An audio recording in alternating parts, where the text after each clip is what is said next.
Nnamdi Kanu gbọbara m n'ebebe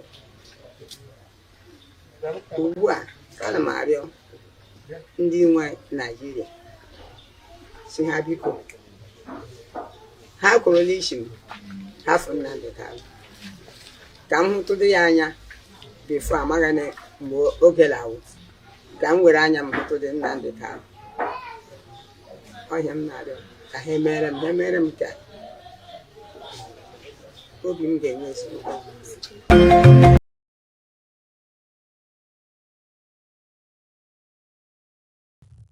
Release Nnamdi Kanu to me before I die, 99-year-old woman tells Tinubu.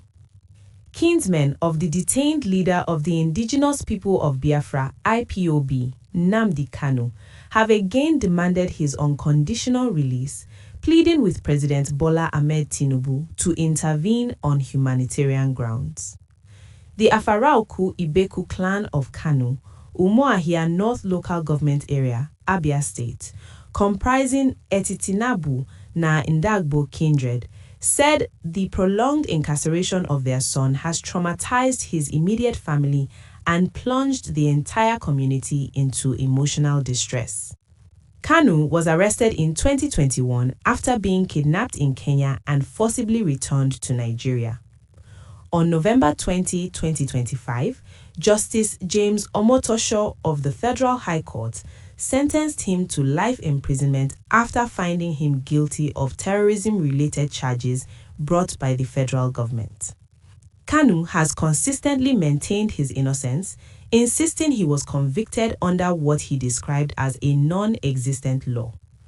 The renewed call for his release followed a solemn assembly and press briefing held at Ugugba, the ancestral village square in Afarauku, where community leaders deliberated on what they described as the travails of their son. Reading a communique, Professor Udochukwu Ogbonna said Kanu remained a cherished son of the land whose continued detention had caused untold emotional pain. Mazi Nnamdi Kanu is our son. His continued incarceration has brought deep emotional distress to his immediate family and to our people at large.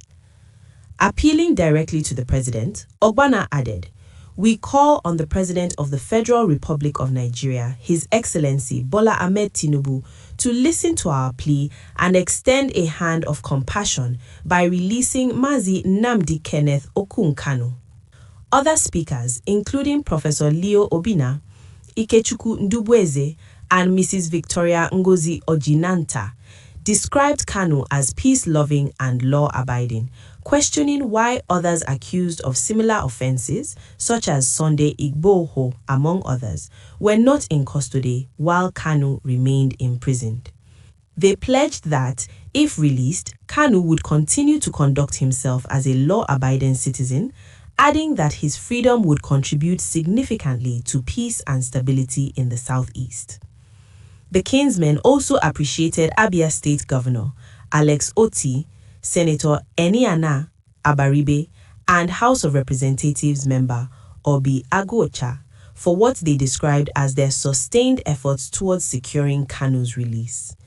They appealed for what they termed a compassionate review of the case to allow Kanu to reunite with his family and community. Emotion heightened when a 99-year-old community member, Mrs. Sarah Oparaucha, urged President Bola Tinubu to release to her the leader of the indigenous people of Biafra, Mazi Nnamdi Kanu, whom she described as her grandson before her death. She said, "Please tell the president to release my grandson, Nnamdi Kanu, so I can see him again before I meet my creator.